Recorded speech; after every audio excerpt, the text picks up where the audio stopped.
فراہم کرے گی۔ آج ہم بچی کے لیے کچھ ٹائز، کچھ کھلونے، کچھ چیزیں لے کر گئے تھے۔ انفارچونیٹلی وہ ہم بچی کو دے نہیں پائے۔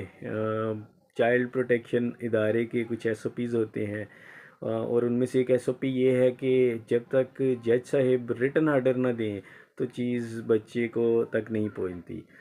تو چونکہ ریٹن آرڈر کے اندر یہ لکھا ہوا نہیں تھا کہ بچی کو کتابیں، کپڑے یا کوئی ضروریات زندگی کا سامان جو ہے وہ فراہم کیا جائے، تو انشاءاللہ تعالی ہم کوشش کریں گے کہ آئندہ جو ملاقات ہو اس سے پہلے ہم کورٹ سے ریٹن آرڈر یہ بھی لیں کہ بچی کے لیے کھلونے، اس کے پڑھنے کی کتابیں، بکس، کاپیز، پینسلز، اور اس کے علاوہ اگر اسے کپڑے ریکوائرڈ ہیں، جوتی، یا اسے ضروریات زندگی کے لیے جو سامان ریکوائرڈ ہے وہ بھی ہم لے کر جائیں ساتھ میں۔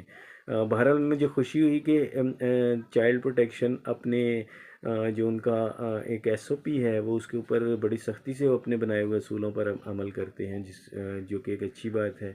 وہاں کا ماحول بھی ماشاءاللہ اچھا تھا۔ ایٹ دی اینڈ میں ایک دفعہ پھر سب کو یہی بتانا چاہوں گا جی، بڑی اچھی طویل 5 گھنٹے کی ملاقات تھی، اور بڑی خوشگوار ماحول میں یہ میٹنگ ہوئی بچی کے ساتھ، اور بچی اسی طرح مس کر رہی تھی ہمیں جس طرح ہم بچی کو مس کر رہے تھے۔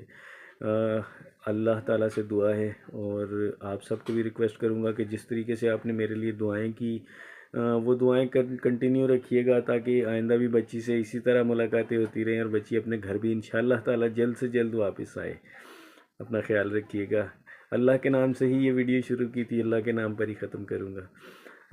اللہ حافظ۔